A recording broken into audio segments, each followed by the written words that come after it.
বিসমিল্লাহির রহমানির রহিম। আজকে আমরা যে কিতাবটি সামনে নিয়ে বসেছি, সবাই যার যার কিতাবের প্রচ্ছদের প্রতি খেয়াল করো।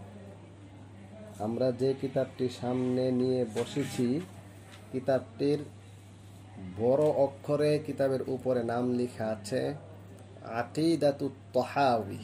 কি লেখা? আকিদাতুত তাহাউই। আমরা যদি প্রচ্ছদ বিশ্লেষণ খুব খেয়াল করো, প্রতিটি কিতাবের প্রচ্ছদ যিনি ডিজাইন করেছেন, যিনি ছেপেছেন, যিনি প্রকাশ করেছেন, ওনারা গবেষণা করেই বিষয়বস্তুর সাথে সামঞ্জস্য রেখে প্রচ্ছদকে সাজিয়ে থাকেন। এটা চিরাচরিত স্বাভাবিক নিয়ম। এটা কি স্বাভাবিক নিয়ম? পৃথিবীর যে কোনো কিতাব ছাপাবে, তো আগে তো এত গ্রাফিক্স ডিজাইন ছিল না, যার কারণে আগের প্রচ্ছদগুলো স্বাভাবিক থাকতো। এখন কিন্তু প্রতিটি প্রচ্ছদকে গ্রাফিক্স ডিজাইন দিয়ে আকর্ষণীয় চমৎকারভাবে উপস্থাপন করার লক্ষ্যে বিষয়বস্তুর সাথে সামঞ্জস্য রেখে তৈরি করা হয়, যেটাকে ইলমুল বাদি' এর পরিভাষায় সনাতে বরাতে ইস্তেহলাল। প্রতিটি মুসান্নিফ তার কিতাব সূচনা লগ্নে কিতাবের ফনের সাথে সাবজেক্ট বা বিষয়বস্তুর সাথে সামঞ্জস্যপূর্ণ ভূমিকা স্থাপন করেছেন, সামঞ্জস্যপূর্ণ হামদ ও সানা পেশ করেছেন, সামঞ্জস্যপূর্ণ সালাত ও সালাম পেশ করেছেন। এই কথাটি কমন কথা এবং সকল কিতাবের ক্ষেত্রে প্রয়োগ ক্ষেত্র। এটা সূত্রটা আমি আবার সংক্ষিপ্তভাবে বলছি। প্রতিটি মুসান্নিফ, প্রতিটি লেখক, প্রতিটি সংকলক, প্রতিটি মুরাত্তিব, মুসান্নিফ, মুআল্লিফ সবাই এই বিষয়টা খেয়াল করে থাকেন। সেটা কি? সনাতে বরাতে ইস্তেহলাল। উনি যে ভূমিকাটা পেশ করবেন, সেখানে হামদ ও সানা থাকবে, সলাত ও সালাম থাকবে। হামদ ও সানা, সলাত ও সালাম ফনের সাথে সামঞ্জস্যপূর্ণ করে ব্যক্ত করেন। কথা কি কঠিন হয়ে গেল? বুঝতে পেরেছ? ওয়াদেহ? ক্লিয়ার? আচ্ছা, ঠিক আছে। তাহলে সেই দৃষ্টিকোণ থেকে আমাদের সামনে যে কিতাবটি আছে আকিদাতুত তাহাবী, সেটা আধুনিক ছাপা। আমার সামনে যে কিতাব, সেটা হচ্ছে ওয়াকিলুত তাবঈ ওয়ান নাশর, মাকতাবাতুল ফাতহি, বাংলাদেশ। আর আমার সামনে আরো একটি আধুনিক, আকর্ষণীয়, মনোরম দৃশ্য সম্পন্ন, চমৎকার সম্বলিত একটি প্রচ্ছদ আছে। আমার সামনে আরেকটি মজবুত বাইন্ডিং কিতাব আকিদাতুত তাহাবী। এখানে আল জামউ ওয়াত তারতিব সাঈদ আহমদ বিন সিরাজুল ইসলাম খাদিমুত তালাবা বিমারকাজিদ দাওয়াতিল ইসলামিয়া, ঢাকা। বিশিষ্ট ইসলামিক বিদ্যাপীঠ, ইসলামী ধারার গবেষণাগার মারকাজুদ দাওয়া। অবশ্যই তোমরা নাম শুনেছ, আব্দুল মালিক সাহেবের নাম অবশ্যই শুনে থাকবে, সেটাই স্বাভাবিক। ওখানকার এক ছাত্র অনেক কষ্ট, পরিশ্রম, অধ্যবসায় করে এই কিতাবটিকে সাজিয়ে তোমাদের সামনে পেশ করেছেন। আমি গত বছর আকিদাত তাহাবী পড়ানোর সময় আকিদাত তাহাবীর মূল মতন অথবা তার উপরে কাজ হয়েছে এরকম প্রায় 6 থেকে 7টি নুসখা আমি সংগ্রহ করেছি। সবগুলো আমার কাছে আছে, ভিন্ন ভিন্ন ডিজাইনের, কাটিংয়ের, ভিন্ন ভিন্ন ভূমিকা, মোকদ্দমা সাজানো। তো আজকে সবগুলো নিয়ে আলোচনা করব না, শুধু তোমরা যারা মাদ্রাসা থেকে কিতাব উঠিয়েছ, মাকতাবাতুল ফাতা বাংলাদেশ, এর উপরের প্রচ্ছদটা আমি সংক্ষিপ্ত আকারে বলছি, বিস্তারিত নয়। খেয়াল করো, শুরুতেই যিনি গ্রাফিক্স ডিজাইনার, যিনি ডিজাইন করেছেন, উনি দেখো কালারগুলোকে বিভিন্নভাবে ব্যক্ত করেছেন। কর্নারে ফুল দিয়েছেন, মাঝখানেও ফুল দিয়েছেন, শেষেও ফুল দিয়েছেন, সাইডেও ফুল দিয়ে সাজিয়ে এই কথার দিকেই মনে হয় সম্ভবত ইঙ্গিত করতে চাচ্ছেন, যারা এই কিতাবটি পড়বে, আকিদাতুত তাহাবী পড়বে, তারা তাদের জীবনকে ফুলের মতো পবিত্র করে সাজিয়ে রাখতে পারবে। আর এই কথা বুঝছো? প্রচ্ছদের ইঙ্গিত, চতুর্দিকে ফুল আর ফুল। যাদের আকীদা ঠিক নাই তারা অপবিত্র, যারা আকীদা ঠিক নাই তারা ইসলামের সুঘ্রাণ পাবে না, জান্নাতের ঘ্রাণ তারা পাবে না। যাদের আকীদা বিশুদ্ধ, যাদের বিশ্বাসের শক্তি দৃঢ় বিশ্বাস, ভ্রান্ত বিশ্বাস থেকে মুক্ত হয়ে তা যাদের মস্তিষ্ক কেন্দ্রিক বিশ্বাসটা পবিত্র হয়ে হৃদয় কেন্দ্রিকে চলে গিয়েছে, তারা ফুলের সুবাস ঘ্রাণ, কোরআনের নূর, হ্যাঁ, কোরআনের ফুলের ঘ্রাণ তারা পাবে। কথা বুঝছো? এই দিকে ইঙ্গিত করার জন্যই মনে হচ্ছে গ্রাফিক্স ডিজাইনার চতুর্দিকে ফুল আর ফুল দিয়েছে। আরে বুঝছো কথা? আচ্ছা, এবার দ্বিতীয় বিষয়টি খেয়াল করো। প্রচ্ছদের সর্বপ্রথম উপরে একটি আয়াত এনেছেন, লাইসা কামিসলিহি শাইউন ওয়া হুয়াস সামিউল বাসীর, সূরাতুশ শূরা, যার অনুবাদ হচ্ছে আল্লাহ তাআলার মতো কেউ নেই, আল্লাহ তাআলার মতো দৃষ্টান্ত, আল্লাহ তাআলার গুণাবলীর মতো কোনো কিছু নেই। ওয়া হুয়াস সামিউল বাসীর, তিনি সর্বশ্রোতা সর্বদ্রষ্টা, তিনি সব কিছু দেখেন, উপকরণ ছাড়াই দেখেন এবং সব কিছু শুনেন, উপকরণ ছাড়াই তিনি শুনেন। এখানে অনেক বিশ্লেষণ, আমরা সেদিকে যাচ্ছি না, যেহেতু প্রচ্ছদ বিশ্লেষণ, শব্দ বিশ্লেষণ তো না, প্রচ্ছদ বিশ্লেষণ। তারপরে দ্বিতীয় যে লেখাটি, মাতনুন জামিউন ফি আকাইদি আহলি সুন্নাতি ওয়াল জামাআহ, আহলুস সুন্নাহ ওয়াল জামাতের আকীদার ক্ষেত্রে পরিপূর্ণ মতন, পরিপূর্ণ মতন, ভাষা সম্বলিত আর কি। আল মারুফ, প্রসিদ্ধ প্রচলিত হচ্ছে বিহি আকিদাতুত তাহাবি, এই কিতাবটির নাম প্রচলিত প্রসিদ্ধ কি? আকিদাতুত তাহাবি। এই নামটি কি মুসান্নিফ রেখেছেন কিনা এই বিষয় নিয়ে কিছুটা হলেও সংশয় আছে, নাকি তার কোনো ছাত্র পরবর্তীতে এই নাম দিয়ে ছেপেছে, সেটাও একটা বিষয়। কারণ কেউ তো নিজের নাম দিয়ে কিতাবের নাম লিখে ফেলবে না। ধরো আমি একটা কিতাব লিখেছি, আমি কি লিখবো আকিদাতুশ শরীফ? হ্যাঁ, এটা কেউ লেখে সাধারণত? তাহলে সাধারণত এমনটা করেন না। মনে হচ্ছে গালেবান, যে এটা সন্দেহ মুক্ত না, সন্দেহযুক্ত, গালেবান হয়তো ওনার কোনো ছাত্র পরবর্তীতে আকিদাতুত তাহাবি নামে কিতাবটি নামকরণ করেছেন। আমরা আকিদা শব্দের বিশ্লেষণ আরো পরে করব, সেখানে আমরা কিছু কথা জানবো। তার পরের অংশটা খেয়াল করো, তালিফ। তালিফ মানে সংকলক, মাজদার বিমানা ইসমে ফাইল, তালিফ বিমানা মুআল্লিফ, সংকলক, কে সংকলন করেছেন। তাইলে মুআল্লিফ আর মুসান্নিফ এক না। মুসান্নিফ মানে হচ্ছে শাস্ত্রটাকে নিজে আবিষ্কার করে যে একত্রিত করেছেন, পূর্বে এই ধরনের শাস্ত্রের কোনো কিতাব লেখে নাই বা লেখা হয় নাই, তিনি নতুন করে চিন্তা ফিকির করে একটা শাস্ত্র সাজিয়েছেন, সেটাকে মুসান্নিফ বলা যেতে পারে।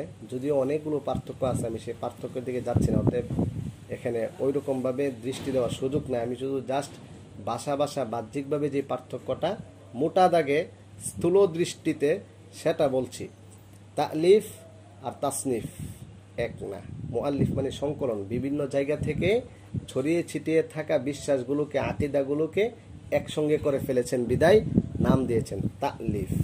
কারণ আকীদা তো আর কেউ বানাইতে পারবে না, নতুন করে কেউ বানাইতে পারবে? আচ্ছা, আবি জাফর আহমদ ইবনে মুহাম্মদ ইবনে সালামাত ইবনে সালামা আত-তাহাবি রাহিমাহুল্লাহু তাআলা, তিনি জন্মগ্রহণ করেছেন 853 হিজরিতে এবং মৃত্যুবরণ করেছেন, কি লেখছে এটা 933। এটা ভুল হয়েছে, কারণ ইমাম তাহাবি রহমতুল্লাহ আলাইহির ওয়াফাত আর মৃত্যু এটা হবে না। এটা যদি আমরা মিলাদ কিনা সেটাও, এটা মনে হচ্ছে ভুল হচ্ছে। তোমার এই নতুন কিতাবটা দেখি,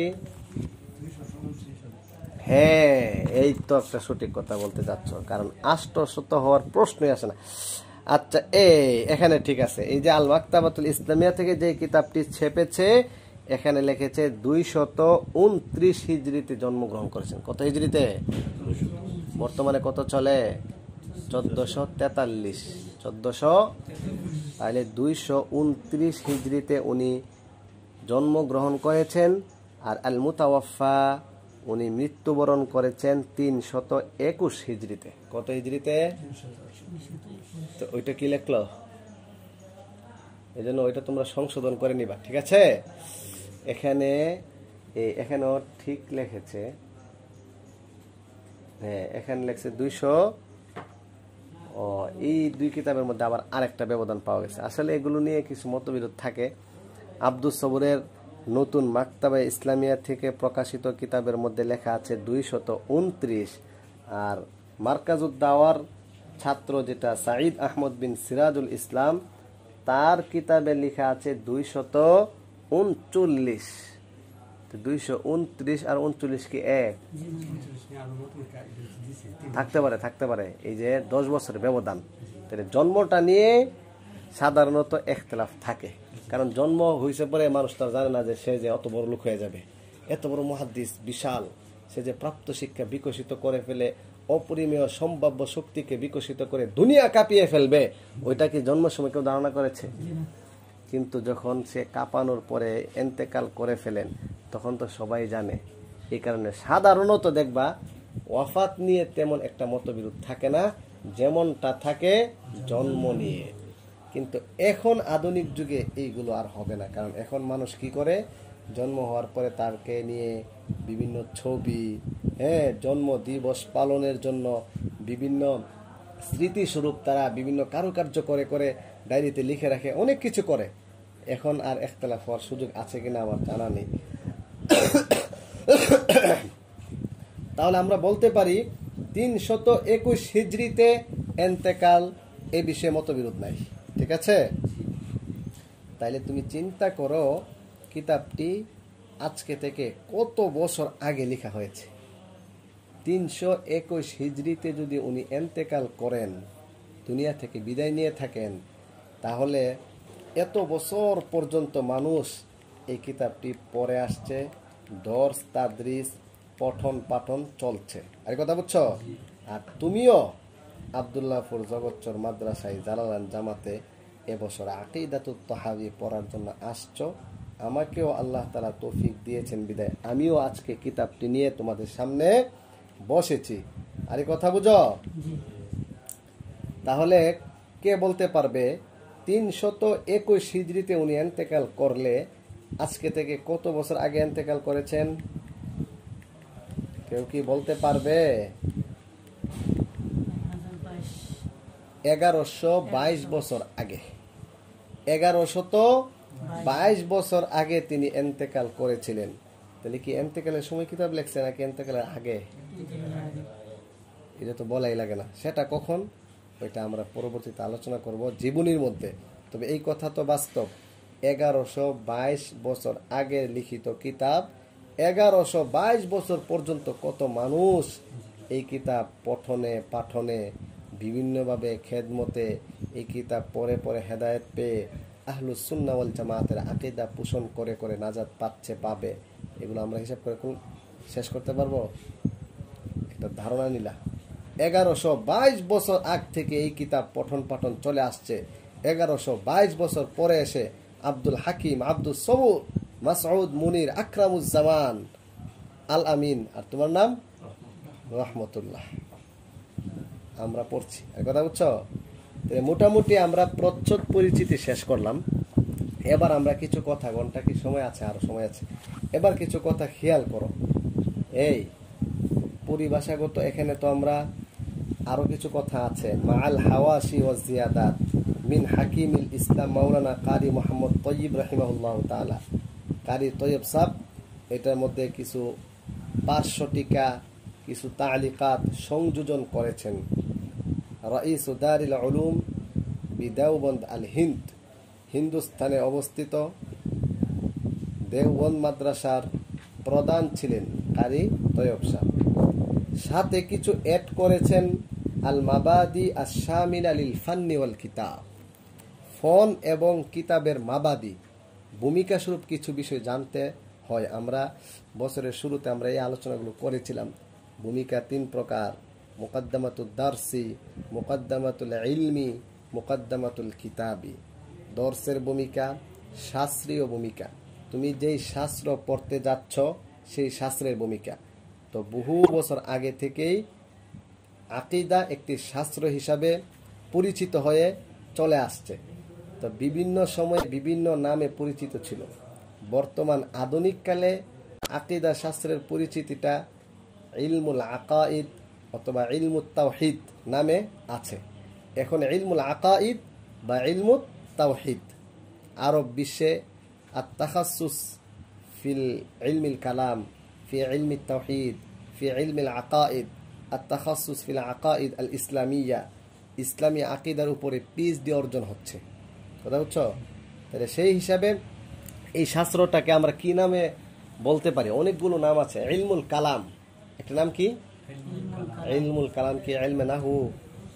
ওই ইলমে নাহুর যে কালিমা কালাম এটা নাকি মওদুউহু আল কালিমাতু ওয়াল কালাম, ইলমুল কালাম। আবার কেউ সেটাকে নাম রেখেছেন ইলমুত তাওহীদ, ইলমুল আকিদা, আল আকাইদুল ইসলামিয়া, ঈমান, আশ-শরিয়া, আস-সুন্নাহ, আল ইতিকাদ, উসুলুদ্দিন ওয়াদ দিয়ানা।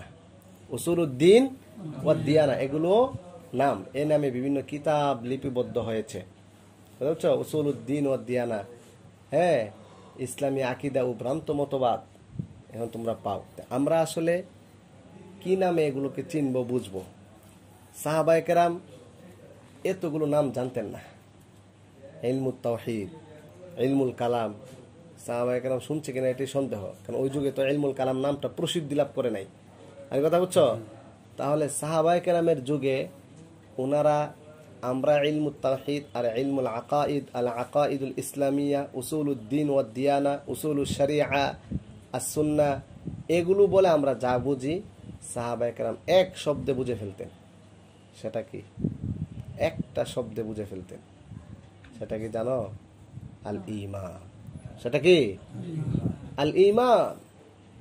বাস এতটুকু শেষ। তারা ওনারা আল ঈমান বললেই বুঝে ফেলতেন এই জিনিসগুলো। পরবর্তীতে আস্তে আস্তে এক একবার এক একজনে এক একটা প্রেক্ষাপটে এক একটা নাম হয়েছে। পরবর্তীতে নাম হয়ে গিয়েছে আশ-শরিয়া। এগুলো তুমি ওই ভূমিকা যদি পড়ো, ভূমিকার মধ্যে এই কথাগুলো পাবে। আশ-শরিয়া নামে নাম হয়ে গিয়েছে ইলমুল আকিদাকে, বুঝছো? এরকম, এবং অলরেডি এই নামে কিতাবও রয়েছে। এই কথা বুঝছো কি বলছি? এই নামে অনেকগুলো কিতাব পর্যন্ত লিপিবদ্ধ হয়ে গিয়েছে। তারপরে অনেকে নাম রাখছে আস-সুন্নাহ। তুমি আকিদা বলতে আর ইলমুত তাওহীদ বলতে যা বুঝো সেটা ওনারা কি বুঝছেন? আস-সুন্নাহ বলে সব বুঝে ফেলছেন। আস-সুন্নাহ মানে হচ্ছে এটা। যা আবার একটা যুগ আসছে যেই যুগের মধ্যে ওনারা বুঝে ফেলছেন ইলমুল কালাম। বাস ইলমুল কালাম বলে ওনারা যা বুঝতেন সেটা কি ছিল? আকিদা সংক্রান্ত বিষয়গুলো ছিল। এখন বর্তমান সময়ে এসে এত মতবিরোধ, এত ইখতিলাফ, কোনটা হক, কোনটা সঠিক, কোনটা আকিদা হওয়ার যোগ্য, কোনটা আকিদা হওয়ার যোগ্য না, এই বিষয়ে চূড়ান্ত পর্যায়ের হযবরল, অস্পষ্টতা, সংশয়, অন্তরায়, হ্যাঁ, তর্ক বিতর্ক, সন্দেহের সৃষ্টি হয়েছে। সেই জন্য এখন বর্তমান নাম হয়েছে কি? আকাইদু আহলি সুন্নাহ ওয়াল জামাআহ, আহলুস সুন্নাহ ওয়াল জামাআতের আকীদা সমূহ।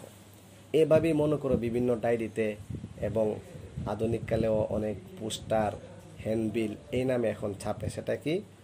আকিদাতু আহলি সুন্নাহ ওয়াল জামাআহ অথবা আকাইদু আহলি সুন্নাহ ওয়াল জামাআহ। অবস্থার পরিপ্রেক্ষিতে উলামায়ে কেরাম বাতিলের মোকাবেলা করতে গিয়ে এক এক সময় এক একটা নাম দিয়েছেন। এখন আবার আধুনিক কালে এসে এখন বের হয়েছে ঈমান ভঙ্গের কারণ। কারণ এই শব্দটি মাজলুম, মানুষ উযু ভঙ্গের কারণ জানে, ঈমান ভঙ্গের কারণ জানে না। আর ঈমান যে ভাঙতে পারে সেটা কল্পনাও করে না। সবাই দলে দলে মুরজিয়া, মুরজিয়াদের মতে কোনো ঈমান ভাঙে না। একবার তুমি বিশ্বাস করছো আল্লাহ এক সারছে, এবার হাজার গুনাহ করলেও আর হাজার যত কিছু তুমি করো না কেন, মূর্তি পূজা করো, আর ধর্ম যার যার সভা, উৎসব সবার, হ্যাঁ, ধর্ম যার যার রাষ্ট্র সবার, তারপরে তোমার আরো যা আছে কুফরি কালিমা আকিদা যা আছে সেইগুলো বললে, করলে, লিখলে কোনো সমস্যা নেই। এটা কাদের আকিদা?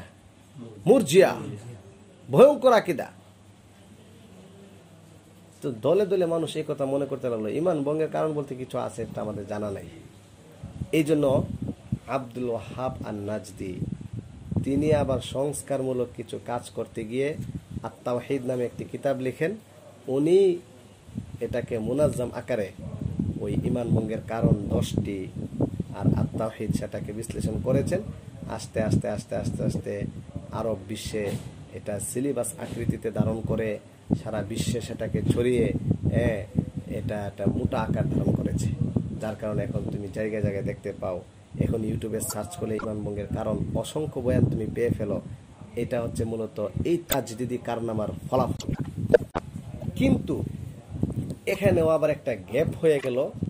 সাহাবায়ে কেরাম ওই আল্লাহ তাআলা এক, শক্তি শূন্যতার অনুভূতি, লা হাওলা ওয়ালা কুওয়াতা ইল্লা বিল্লাহ, অস্তিত্ব ধর্মী বিশ্বাসের পবিত্রতার যে বিষয়টা ছিল, সেই জায়গাটার মধ্যে আবার একটা গ্যাপ হয়ে গেল। ওই গ্যাপটাকে পূরণ করার জন্য এখন আবার নতুন করে কিছু পরিভাষা চালু করা দরকার। নতুন করে পরিভাষা তো নতুন করে বানাইতে হবে না, যেগুলো আছে সেগুলোর মর্ম উদ্ধারে চেষ্টা করতে হবে। যেমন রুবুবিয়্যাহ, রুবুবিয়্যাতুন কাকে বলে, রব কাকে বলে, এবং সেই রুবুবিয়্যাতের আবদিয়তের, রুবুবিয়্যাত এবং আবদিয়তের দাসত্ববোধের চূড়ান্ত নিঃস্বতাবোধ সেটা লালন করা, স্বকীয় শক্তি শূন্যতার অনুভূতি লালন করা, সেগুলো আবার হারিয়ে যাচ্ছে। কথা বুঝছো? এই জন্য এটার পিছনে আবার আলাদা করে মেহনত করা দরকার। তাহলে ইমানের বাহ্যিক কিছু দিক আছে, বহির্মুখী কিছু দিক আছে। ইসলামী রাষ্ট্র হলে কে মুরতাদ হবে কে হবে না, ফতোয়ার আলোকে আসবাবুর রিদ্দা রয়েছে। যে সকল কারণগুলো পাওয়া গেলে সে মুরতাদ হয়ে যাবে, তাকে ইসলামী রাষ্ট্রের মধ্যে মামলা করে তাকে জেলখানায় 3 দিন রেখে তওবার সুযোগ দিয়ে জ্ঞানগত আলোচনা করে সমঝোতায় আসা যায় কিনা চেষ্টা করা হবে। এরপরে যদি না পারা যায় তাহলে তার জন্য হত্যার বিধান রাখা হয়েছে, সেটা অনেক পরের বিষয়। এর কথা বুঝছো? তাহলে বোঝা গেল রাষ্ট্রীয়ভাবে ইসলামী খেলাফত থাকলে সেখানে ওই মুরতাদ হয়ে যাওয়ার কতগুলো কারণ থাকবে, যেটাকে আমরা আসবাবুর রিদ্দা, নাওয়াকিদুল ইসলাম আল আশারা, আশারাতুন, নাওয়াকিদুল ইসলাম আশারাতুন, ইসলাম ভঙ্গের কারণ কয়টি? 10টি। নাওয়াকিদুল ঈমান আশারাতুন, ঈমান ভঙ্গের কারণ কয়টি? 10টি। তুমি এই 10টিকে বিভিন্ন ভাগে তুমি বুঝতে পারো। তুমি 2টা ভাগ করতে পারো। নাওয়াকিদুল ইসলাম ইসলাম, ঈমান ভঙ্গের কারণ 2টি, প্রধান মৌলিক কারণ কয়টি? 2টি। 1 নম্বর হচ্ছে আল কুফরু, 2 নম্বর হচ্ছে আল শিরকু। এবার তুমি যারা 10টি বলছে এই 2টার বাইরে যাবে না।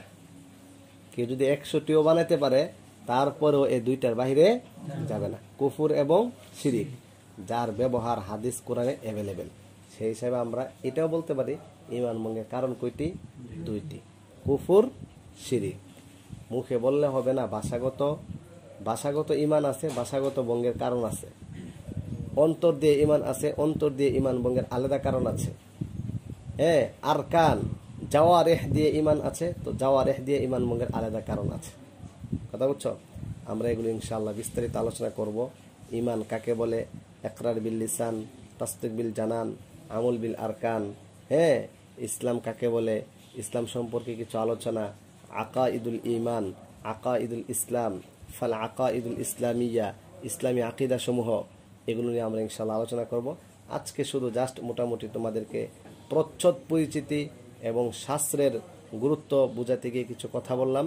সবাই খেয়াল করো, আবারও সর্বশেষ বলা হচ্ছে আকীদার গুরুত্ব সর্বোচ্চ। আকীদার গুরুত্ব সর্বোচ্চ। আকীদার গুরুত্ব মানে ঈমান ইসলামের গুরুত্ব। আকীদার গুরুত্ব মানে হচ্ছে তাওহীদের গুরুত্ব। তাওহীদের গুরুত্ব মানে হচ্ছে ওয়াহদানিয়তের গুরুত্ব। ওয়াহদানিয়তের গুরুত্ব মানে হচ্ছে সূরা ইখলাসের নূরকে লালন করার গুরুত্ব। আরে কথা বুঝছো? আল্লাহ তাআলা আমাদের সবাইকে আকীদাকে বিশুদ্ধ করে, আমরা আল ফাউজুল কাবীরে কোরআন নাজিলের উদ্দেশ্যের মধ্যে আমরা পড়েছিলাম তাহযীবুন নুফুসিল বাশারিয়া, নাফিউল আকাঈদ আল বাতিলা, ভ্রান্ত বিশ্বাসকে মূলোৎপাটন করার লক্ষ্যে আমাদেরকে ভাষাগত বাস্তবধর্মী বিশুদ্ধতার আলোকে, পবিত্রতার আলোকে আকীদাতুত তাহাবী পঠন ও পাঠন করে প্রাপ্ত শিক্ষাকে বিকশিত করার তৌফিক দান করুন। আমিন। আরে আমার কথা কি বুঝতে পেরেছ? ঠিক আছে, তাহলে ফ্যানটা ছাড়ো।